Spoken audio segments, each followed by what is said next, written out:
Insomnia, Keith Yard.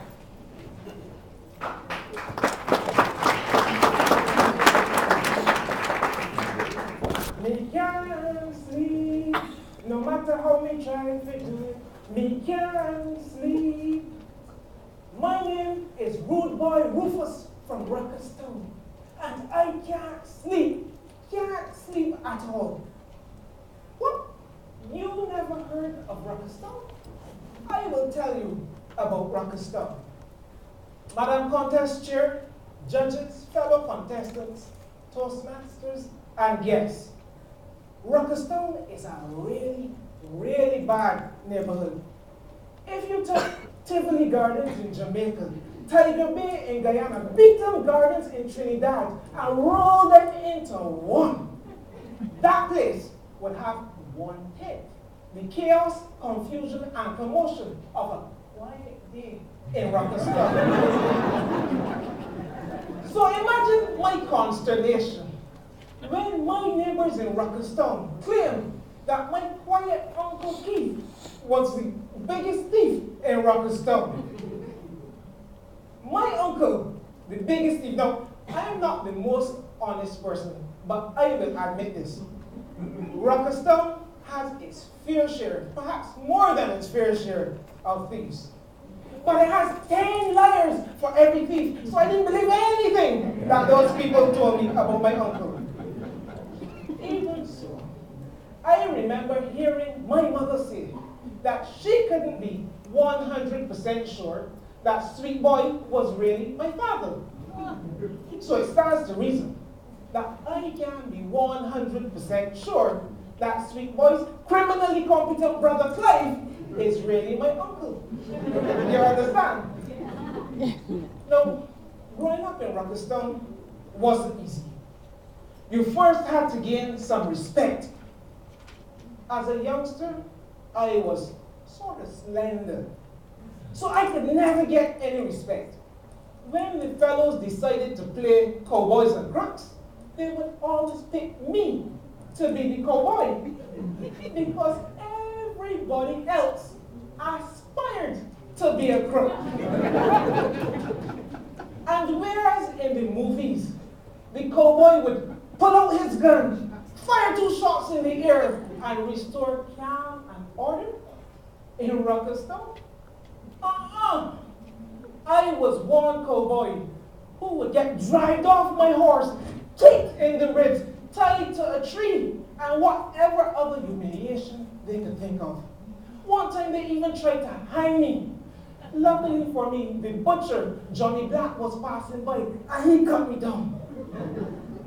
By the time I caught my breath and turned to thank Johnny Black, I realized he hadn't cut me down to save me. He just needed the rope to tie the goat he had just borrowed from his smith. It was there and then that I decided, if I could make it to manhood in Rockestone, I could survive anywhere. Although the people were bad, we still lived as a close-knit community. That is mainly because we were all family. My great-grandfather, Saiga Boy, saw to that. They say he used to be up and down the district, chasing every skirt that he could find. Because of him, family ties run deep in Rockestone.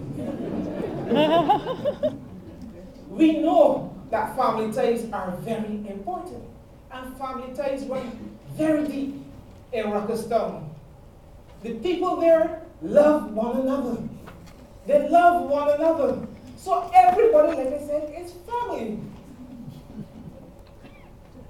A few, just a few people managed to try to make it out of Rockestone and make a different life for themselves. But they could never risk to tell anyone that they originally came from Rockestone. My cousin Mary was one of these people. She would have to be my cousin, just told you we are all family. I remember some time back, Mary went for an interview for a big government position, sweeping the street or Something like that. Now you know the government doesn't turn you down for any job, especially when you vote for the right party. But Mary made the mistake of telling the lady that she came from Rockstown. The lady said, "Thank you very much for coming to the interview. We will call you." That was in 1984, and Mary is still waiting for that call.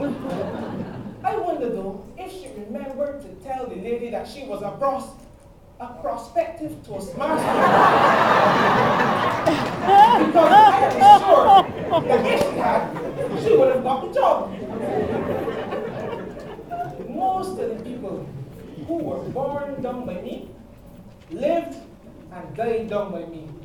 Unless the police shot them somewhere else. It was difficult to grow up to be anything other than a criminal, when all that you could see around you every day was shooting and looting and stealing. Don't by me, getting through in life meant being a better thief than your next door neighbor, or getting caught less often. Or it meant that you understood that if you could grease the palms of those in authority, they might turn a blind eye to the wrong things that you were doing. But Toastmasters, this is the important thing.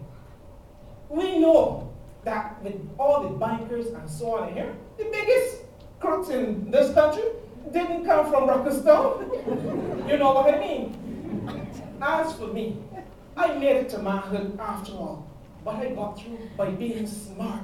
Whatever enterprise the boys in Rockstown set up, I played my part. Robbery, burglary, a little kidnapping here and there, I stuck with the fellows. But you know the Bible says you shouldn't follow the multitude to do evil? Well, I learned that too late. It is because of the bad company that I used to keep that I find myself here.